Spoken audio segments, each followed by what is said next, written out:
जय श्री राम। कल हमने वार की बात की थी। वार फायर एलिमेंट है, मतलब उस दिन हमें एनर्जी कहाँ से मिलेगी, और हर एक दिन का एक प्लानिटरी रूलर है। हम शुरुआत करते हैं सन से। सन हमारे संडे को रूल करता है और संडे को लोग छुट्टी मनाते हैं। संडे को हमेशा मैनेजमेंट वाले काम करने चाहिए, लॉन्ग टर्म गोल्स बनाने चाहिए, हमें अपना विजन क्लियर करने के लिए इवन मेडिटेशन भी करना चाहिए। इसी तरह मंडे को हमें अपने फाइनेंसेस के लिए काम करना चाहिए। ट्यूसडे को कोई भी लड़ाई झगड़े वाला जो काम है जिसमें एनर्जी रिक्वायर्ड है, इवन हम अपनी जिम को स्टार्ट भी कर सकते हैं। वेडनेसडे बुध का दिन है, मरकरी उसका रूलर है, इसमें हमें बिजनेस ओरिएंटेड काम करना चाहिए। थर्सडे बहुत ऑस्पिशियस डे हो जाता है क्योंकि वो गुरु का दिन है। गुरु के दिन हमें ज़्यादातर अपना ध्यान और अच्छी किताबें पढ़नी चाहिए, अपने गुरु को सुनना चाहिए। शुक्रवार को as Venus is regulating it, तो हमें जितने भी लग्जरी रिलेटेड काम है, अगर आपने देखा हो जितनी भी मूवीज़ रिलीज़ होती है जनरली फ्राइडे को होती है, because it is luxury giving.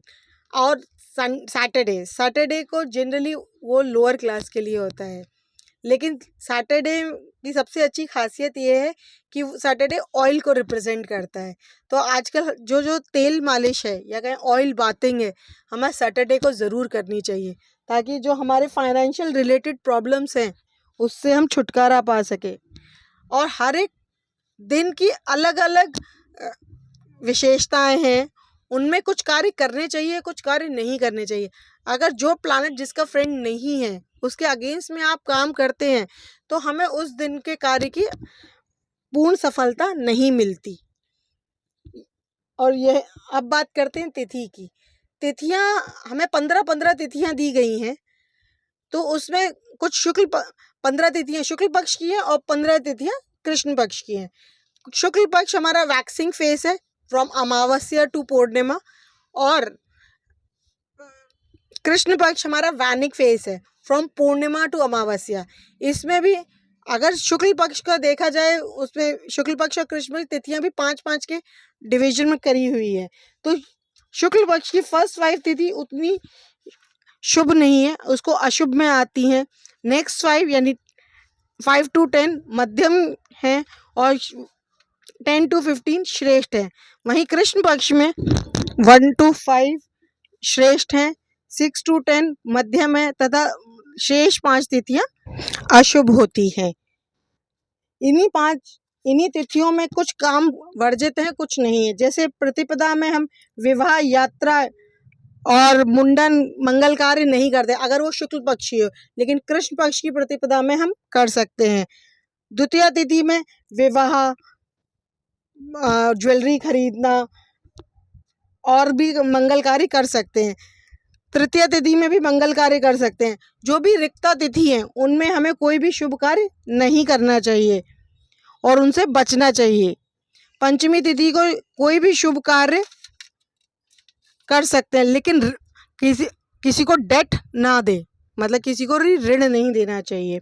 षष्ठी तिथि में तेल मालिश, मसाज, इवन ब्यूटी पार्लर जाना, पितरों के कार्य, टूथपेस्ट वगैरह नहीं लेना चाहिए। बाकी के सारे मांगलिक कार्य कर सकते हैं हम।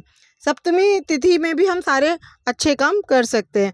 अष्टमी तिथि में अगर हमें किसी से लड़ाई, वाद विवाद या वास्तु आरंभ करना है, कोई मनोरंजन कार्य करना है, गहने श्रृंगार आदि कार्य करने हैं, तो वो हम कर सकते हैं। दशमी तिथि में भी हम सभी मंगलमय कार्य कर सकते हैं। एकादशी तिथि में धार्मिक तिथि है, व्रत करना चाहिए, वास्तु निर्माण, युद्ध की तैयारी, इवन हम जो वास्तु इंटीरियर डिजाइनिंग है वो भी कर सकते हैं। द्वादशी तिथि में ट्रैवलिंग और खाना पीना, यानी कि हम अनाज भरते हैं जो हैं वो नहीं करना चाहिए।